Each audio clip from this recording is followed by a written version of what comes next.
સાથે સંવાદદાતા દર્શલ અમારી સાથે ફરીથી જોડાઈ ગયા છે। દર્શલ, પ્રધાનમંત્રી નરેન્દ્ર મોદી પહોંચી ચૂક્યા છે સાણંદ। ત્યાં આગળ કયા પ્રકારનો પૂરો કાર્યક્રમ રહેશે? અત્યારે ત્યાં પહોંચ્યા છે, પ્રદર્શનીમાં મુલાકાત લઈ રહ્યા છે, ત્યાં આગળ ઉપસ્થિત લોકો સાથે વાતચીત કરી રહ્યા છે। કઈ રીતે ત્યાંના દ્રશ્યો શું સામે આવી રહ્યા છે? દર્શલ, અત્યારે પ્રધાનમંત્રી નરેન્દ્ર મોદીએ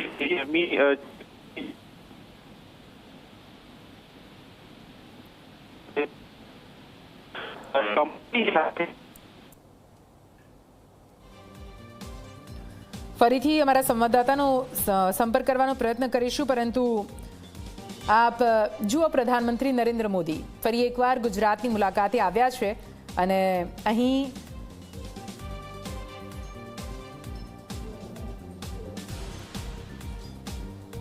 સાણંદ ખાતે તેઓ પહોંચ્યા છે।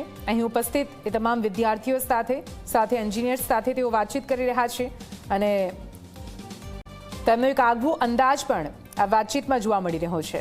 પ્રધાનમંત્રી નરેન્દ્ર મોદી જ્યારે પણ પોતાની કોઈપણ કાર્યક્રમ હેઠળ કોઈપણ વ્યક્તિઓ સાથે મુલાકાત કરતા હોય ત્યારે ખૂબ જ સાદગીપૂર્વક અને નિખાલસતા સાથે તેઓ વાતચીત કરતા હોય છે અને એટલે જ તેમની આસપાસ રહેલા તમામ લોકોને ક્યારેય એ ભાસ પણ ના થાય કે કોઈ પ્રધાનમંત્રી કક્ષાનું વ્યક્તિ તેમની સાથે વાતચીત કરી રહ્યું છે। અને અત્યારે પણ એ જ પ્રકારના દ્રશ્ય સામે આવી રહ્યા છે। તમે જુઓ, પ્રધાનમંત્રી ભલે પ્રધાનમંત્રી તરીકે આ તમામ લોકો વચ્ચે ઉપસ્થિત છે, પરંતુ તેમની સાથે વાતચીત કરતા પ્રધાનમંત્રી નરેન્દ્ર મોદીના ચહેરા પરના જે ભાવ છે, સાથે સાથે ત્યાં ઉપસ્થિત તમામ જે વિદ્યાર્થીઓ છે તેમના ચહેરા પરના પણ જે ભાવ છે તે બતાવે છે કે કેવી સહજતા સાથે, નિખાલસતા સાથે પ્રધાનમંત્રી નરેન્દ્ર મોદીની સાથેનું તેમનું આ કન્વર્ઝેશન।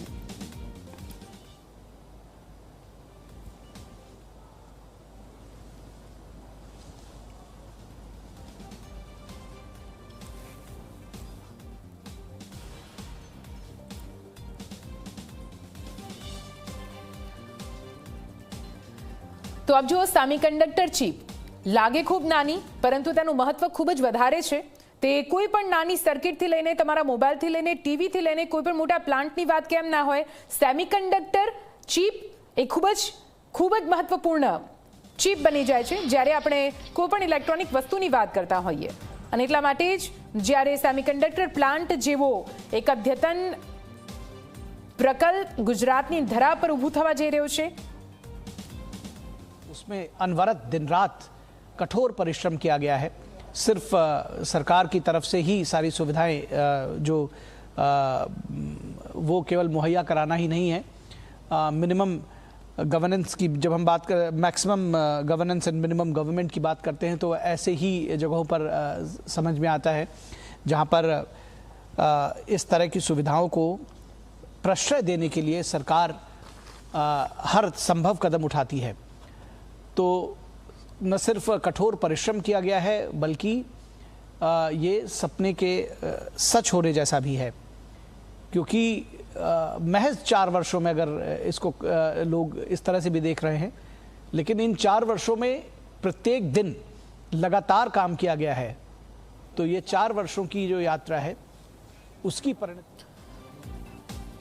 તો પ્રધાનમંત્રી નરેન્દ્ર મોદી સાણંદ પહોંચી ચૂક્યા છે। ફરીથી અમારા સંવાદદાતા દર્શલ આપણી સાથે જોડાઈ ગયા છે। દર્શલ, હવે આગળનો કાર્યક્રમ કઈ રીતનો રહેશે? દર્શલ, નરેન્દ્ર મોદી સભા સ્થળે જ્યાં લોકોને તેઓ સંબોધશે, પણ તેની પહેલા પ્રધાનમંત્રી નરેન્દ્ર મોદીએ મુખ્યમંત્રી અને કેન્દ્રીય મંત્રી અશ્વિની વૈષ્ણવ સાથે કંપનીની મુલાકાત કરી ત્યાં એ ટેકનોલોજી વિશે એ માહિતી મેળવી અને ખાસ કરીને સેમી કંડક્ટરની જ્યારે વાત આવે, મેક ઇન ઇન્ડિયા એ ચીપની વાત કે જે આગામી દિવસોમાં એ વાહન હોય કે ઇલેક્ટ્રોનિક વસ્તુ હોય તેમાં એ જોવા મળશે અને તે ચીપને લઈને તમામ માહિતી અહીંયા મેળવતા તેઓ જોવા મળ્યા કંપનીમાં। અને તેની સાથે સાથે કર્મચારીઓ સાથે પ્રધાનમંત્રી નરેન્દ્ર મોદીએ એ વાતચીત કરી, કારણ કે સાણંદ જીઆઈડીસી ખાતે આ ત્રીજી કંપની જે છે સેમ જે ઓફસેટ ફેસિલિટી અહીંયા શરૂઆત કરી, આ ચીપ જે છે બજારોમાં જશે અને એ બાદ એ ચીપ જે છે તમામ વસ્તુઓમાં જોવા મળશે, જેના કારણે એ ફાયદો એ ગુજરાત, અમદાવાદ અને ભારતને અને ટેકનોલોજી ક્ષેત્રે પણ એ મોટો ફાયદો અને મેક ઇન ઇન્ડિયા ચીપ તેને લઈને આ તમામ હાલ એ જોવા મળી રહી છે. અને તેની વચ્ચે પ્રધાનમંત્રી નરેન્દ્ર મોદી કર્મચારીઓ સાથે એ તેમની કામગીરીને લઈને, એ ટેકનોલોજીને લઈને અને તેનાથી એ ભવિષ્યમાં તેમનું જે યોગદાન એ કેટલી હદે એ ભારતને ફાયદો કરાવશે તે તમામ વિશે તેઓ માહિતી અહીંયા મેળવતા અને વાતચીત કરતા અહીંયા જોવા મળ્યા છે. અને તે બાદ અહીંયા એ પ્લાન્ટના ઉદ્ઘાટન સાથે એક ગુજરાત જ્યારે સેમિકન્ડક્ટર એક હબ અહીંયા જ્યારે આ ત્રણ કંપનીઓ સાથે અહીંયા બનતું દેખાઈ રહ્યું છે, ત્યારે આ ટેકનોલોજી વધુમાં વધુ એ આગળ વધે, વધુમાં વધુ ચીપનું ઉત્પાદન થાય અને make in India concept electronic ક્ષેત્રે એ આગળ વધે તે પ્રકારના પ્રયાસ જ્યારે પ્રધાનમંત્રી નરેન્દ્ર મોદીએ શરૂઆત કરી હતી તે અહીંયા જોવા મળી રહ્યો છે. અને સાથે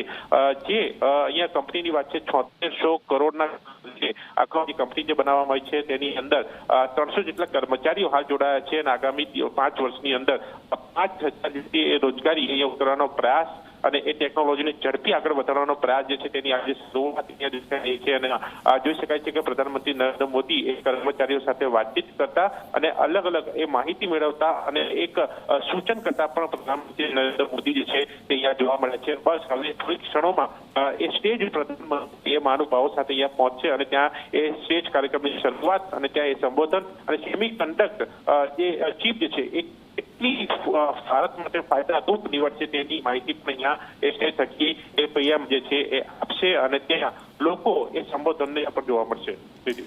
બિલકુલ બિલકુલ દર્શન, નજર રાખજો. ફરીથી આપની પાસે આવીએ છીએ તો આપ જો સીજી સેમી સાથે જાપાનની રેનેસેસ ઇલેક્ટ્રોનિક્સ અને થાઇલેન્ડના સ્ટાર માઇક્રો ઇલેક્ટ્રોનિક્સની સંયુક્ત ભાગીદારીમાં આ પૂરો પ્લાન્ટ છે તે તૈયાર કરવામાં આવ્યો છે. સેમિકન્ડક્ટર પ્લાન્ટ જે ખૂબ જ અદ્યતન છે.